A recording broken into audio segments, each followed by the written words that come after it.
welcome to this episode of Stef Talks Trash. My name is Stefanie Valentic, Editorial Director of Waste 360, and today I'll be having a conversation with Scott Breen, the Vice President of Sustainability at the Can Manufacturers Institute. We'll be discussing the world's most recycled materials, steel and aluminum. Scott will tell us about the organization, about the sustainable and non-sustainable benefits of metal packaging, and what upcoming legislation such as the Recycle Act could mean for the industry. Enjoy the show. Thank you once again for joining me today, Scott. It's great to have you here. Can you please start by telling me about the Can Manufacturers Institute, about the founding, the mission, the values, and about the history of the can? Sure. So Can Manufacturers Institute, we're a trade association, represent U.S. metal can manufacturers and their suppliers. CMI was actually founded way back in 1939. It's the successor organization to something called the Tin Can Club. Sounds fun. That traces its roots back even further than 1939. So the can has a long history, traces back to Napoleon, and CMI has a long history as well. And what we do, the core of it, is really engaging in high-intensity communications for the metal can industry to cement its place as the most sustainable package. And on our team, we have leaders in government relations, in technical and regulatory affairs, and communications and sustainability. And the team collectively, we carry out several strategic priorities. So one of those is creating new energy. That goes back to the creating effective communications to reinforce that we are this sustainable package.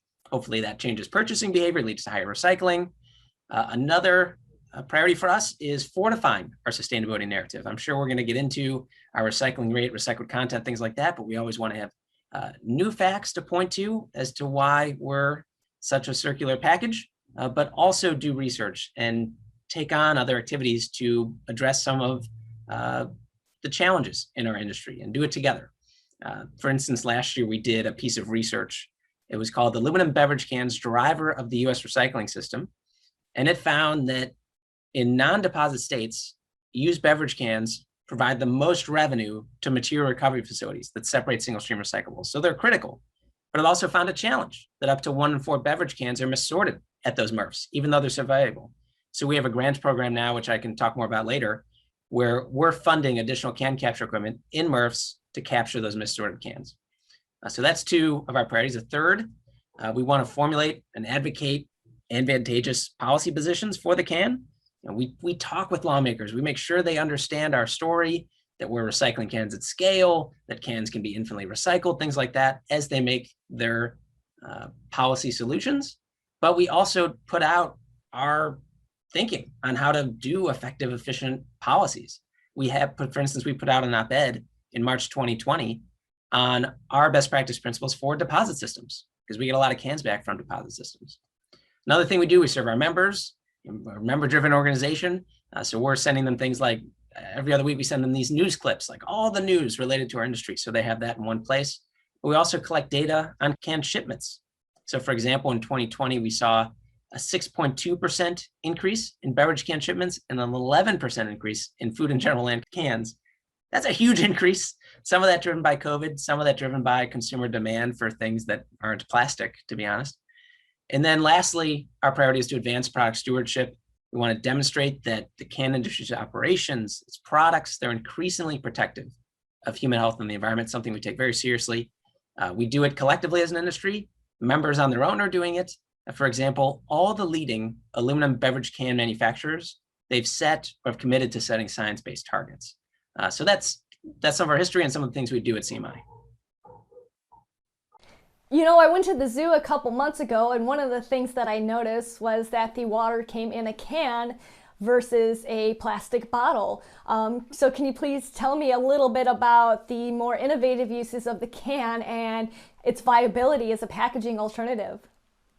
Yeah, so let me talk about some of the benefits of using cans and the innovative uses. Let me first start with some of the things that aren't so much tied to sustainability. One is that food and beverage cans, they do a really good job of keeping out light and oxygen. And that's important because light and oxygen, they can impact the quality of the food over time, right? So that's important. And that's part of why canned foods There's no preservatives in there. It's just the fact that you keep out that lead and the oxygen. You have this high heat process that has the contents in there and maintains that nutrition for a long time without cold chain. So that's one benefit. Another thing is the 360-degree marketing canvas that cans offer, right? So there's a lot of innovation around that.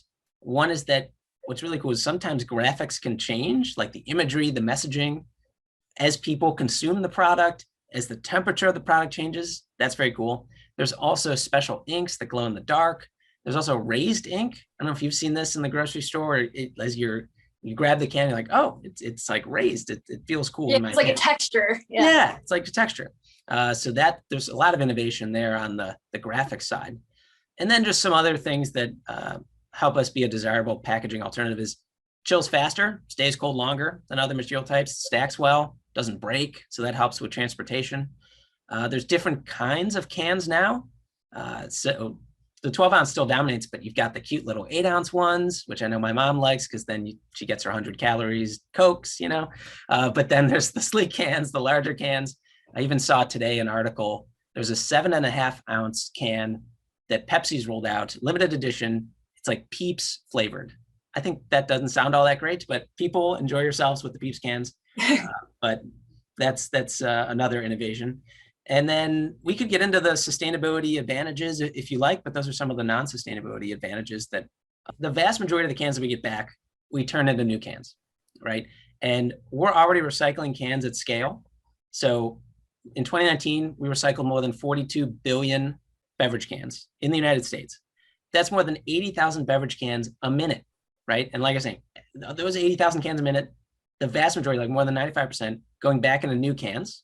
So we're recycling cans at scale with existing technology. It's circular because it's going back into new cans.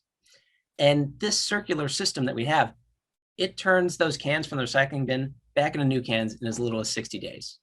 And you know, I think I have to point out this contrast with PET plastic, right?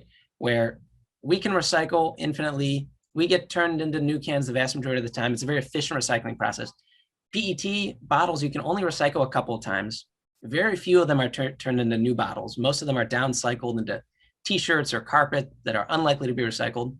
And then kind of the kicker here is that a third of PET is actually lost during the recycling process, right? So we have that circular system. We recycle cans at scale. Steel food cans, 25,000 steel food cans recycled every minute in the United States. With steel food cans, it's not necessarily that they're going into new steel food cans.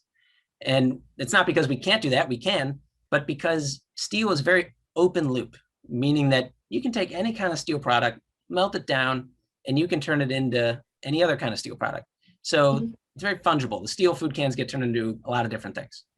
And all of this recycling and recycled content, so aluminum beverage can, the average recycled content, 73%, that helps us reduce our carbon footprint.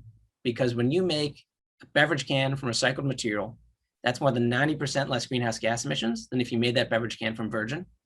And then with steel food cans, if you make it from recycled material, it's 75% less greenhouse gas emissions. So I'm glad your zoo has the recycling infrastructure because we need those cans back. The recyclers want it because they're so valuable, and we want the cans back so we can make new cans. What is your organization doing on the advocacy front to encourage the use of metal packaging and keep waste out of landfills? Sure. We're following all those developments. We're engaging on them. I mentioned earlier that one of our priorities is advocating policy solutions, right? So we are talking with a lot of the authors of the bills that you mentioned. Recycle Act, I know we are a named supporter. I think we even had a quote in the press release on that one. And that one's focused on education, reducing contamination, super important so that you get those quality bales. For us and all the other material types, need those quality clean bales so you can turn it into new products.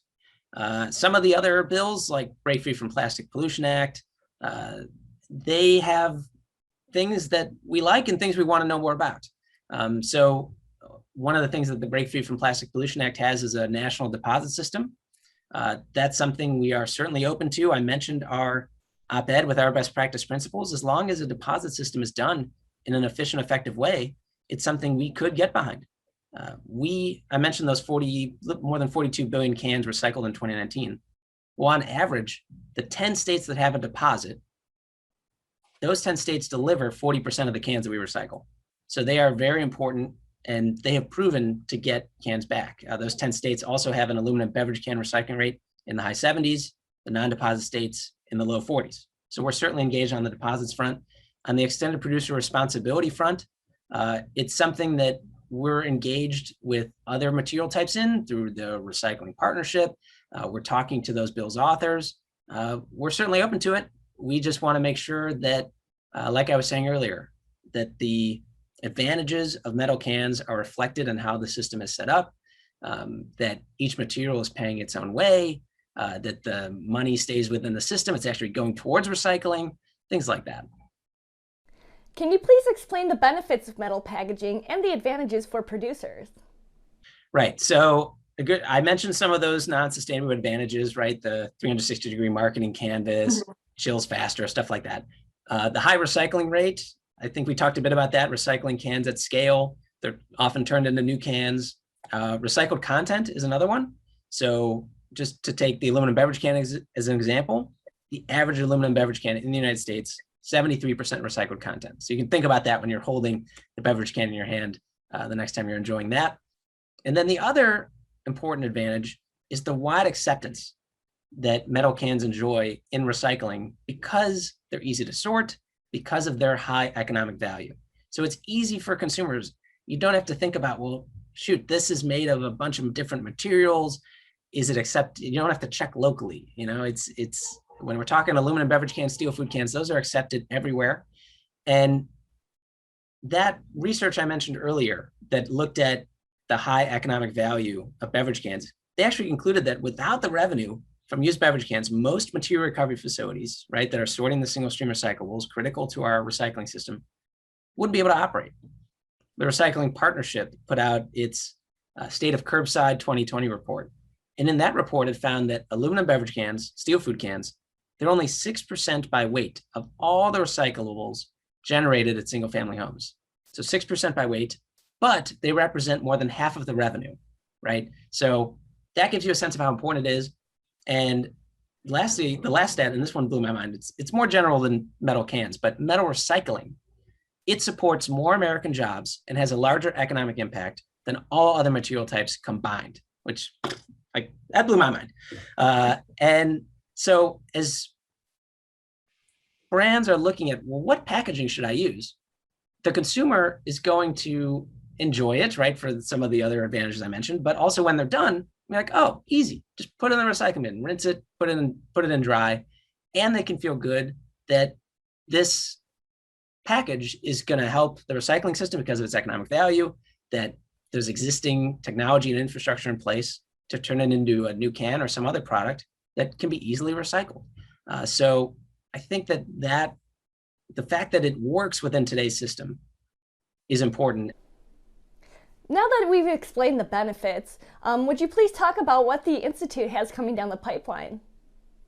Yeah, we've got a couple things. So I mentioned the grant program, right? Mm-hmm. That RDAW and Crown, they're two of our beverage can manufacturer members. They've generously put up the funding to support these can capture grants. And we put out a request for proposals. We're working with the Recycling Partnership on this a couple months ago.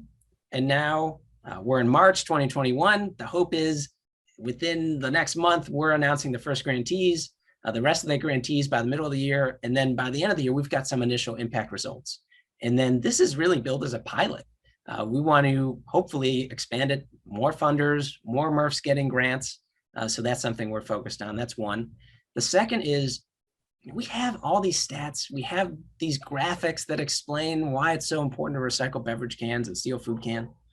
But we felt like we've got this stuff on our website, but we're not making it easy enough for people to download the graphics, to use the talking points in their newsletters or their social media, whatever they want.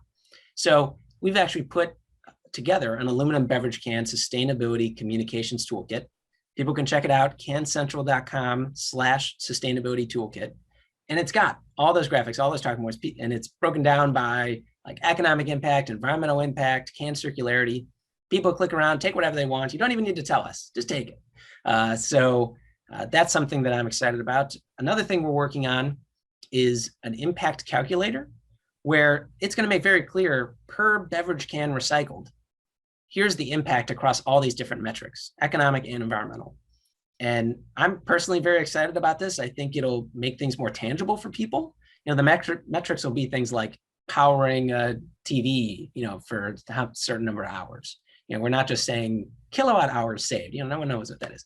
So we're going to have nice metrics that people can understand. I think it'll help others communicate, but also I hope it inspires people to recycle cans. I went on a run today and I'm picking up cans because in my head, I'm thinking, oh, as I put this in the bin, it's going to get turned into a new can. I'm going to power a TV. I can't help but think about it once I know it, right? So my hope is that occurs. On the steel food can front, we have a website called Cans Get You Cooking. This website has lots of great recipes. So maybe people amid COVID that are just buying food cans for the first time in a while or buying a lot of additional cans, gives you recipes so you can make great, nutritious, quick meals for you and your family. But it also explains the nutrition benefits, the sustainability advantages of steel food cans. One of the cool things that we did pre-COVID was we actually did like a field trip of sorts with cooking and healthy food bloggers and influencers. And we took them to the farm where they could see that all this produce going into the can was picked at the peak of freshness, taken to the cannery within, like hours, like 4 hours or so. And then with that high heat process locks in those nutrients and that quality in the can. And I think their minds are blowing. That's something I honestly didn't know before joining the can industry. I thought it was like, the preservatives or something. There's no preservatives, right? It's just that high heat process. And then without any cold chain necessary, it keeps the food fresh for a long time. Where do you see the use of metal going in the future now that consumers are asking for more sustainable options? Yeah, I mean, I mentioned the can shipment increases, right? Last year. I think people are going to keep demanding cans even when COVID passes. I think people are getting more comfortable, especially with like steel food cans. Like I said, maybe some haven't purchased them in the past. They're like, wait, this is great. I open it up and there it is. I pour the whole can in. So I think it's going to increase. I think also some of the demand may be driven by just, I don't want plastic. And I get why people feel that way, of course. But my hope is that people start to understand why the metal can is a superior, sustainable, circular alternative.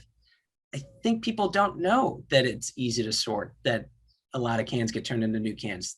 The 80,000 cans a minute here in the United States, beverage cans being recycled. People, I don't think, know about those underlying facts, don't know about those advantages. That's on us to communicate better and get that word out so that people are making a positive choice for the can. And what's great is that once they do realize that, when they're done with it, they'll still feel positive because they're going to put in the recycling bin, knowing they're helping the system and knowing this thing is actually going to get recycled. I heard someone say the other day about how when people don't know what to do with their packaging or when they have to throw it out, there's like a negative emotional tax almost. Like people are like, ugh, like this sucks. And with metal cans, you don't have that at all. It's the opposite, right? You're using the thing that is a classic recyclable that works well in today's system. So to wrap it up here, you mentioned it before, but can you please reiterate where both consumers and producers can learn more about metal packaging? Yeah, we've actually refreshed our sustainability website recently to try to make things easy for people to find, making that communications toolkit I mentioned. So cancentral.com/sustainability, cancentral.com/sustainability. That has everything you need. But if people want to reach out to me directly, they can. Find me on LinkedIn. I love talking metal cans. So that's where to find information and reach out if you need more. Thank you once again for joining me for this episode of Stef Talks Trash. For this and other episodes, please visit waste360.com. Have a great day.